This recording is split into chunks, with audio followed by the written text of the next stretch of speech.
Good morning, everyone. Matthew with Be Different. And this morning, I was doing some of my devotions, of course, and I ran across something about talking about God's timetable and how His timing is perfect.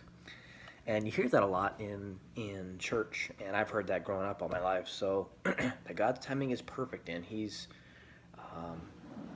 always on time. And some have said He's never early, but He's always on time.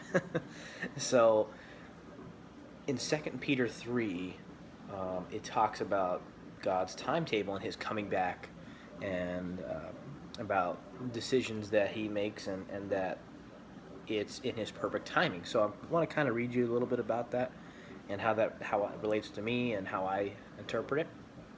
So verse 8, it says, "Don't imagine, dear friends, that God's timetable is the same as ours. As the psalm says, with the Lord, one day is like 1,000 years, and 1,000 years is like one day. Now the Lord is not slow about enacting His promise. Slow is how some people want to characterize it. No, He is not slow, but patient and merciful to you, not wanting anyone to be destroyed, but wanting everyone to turn away from the following his own path and to turn towards God's."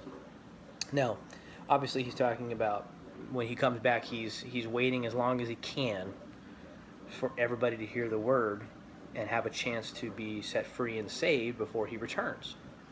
The same thing can be said of us as we wait for things, that He's not slow to answer our requests. He's just waiting for the right time.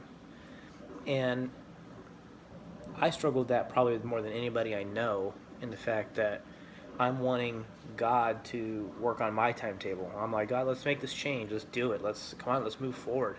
And I was just talking to Melissa about this the other day, and she was like, "Sweetheart, you gotta just relax and take it day by day." And it's almost like I have to be reminded daily about it, because I'm always wanting to get things done. I'm always like, okay, what's next? What do I need to tackle next? What do I need to do? And because that's kind of how my job is. It's like, okay, I complete one thing, and then, all right, on to the next thing. Let's do it. And I'm always, I guess I'm eager to get things done, eager to learn, eager to solve problems. And it's funny at work, when there's not problems to solve, it gets a little boring. And it's nothing to the fault of anything. I've solved all the problems. So then I kind of look for ways to make things better. So I'm always trying to not only solve problems, but improve on the processes and stuff that we use.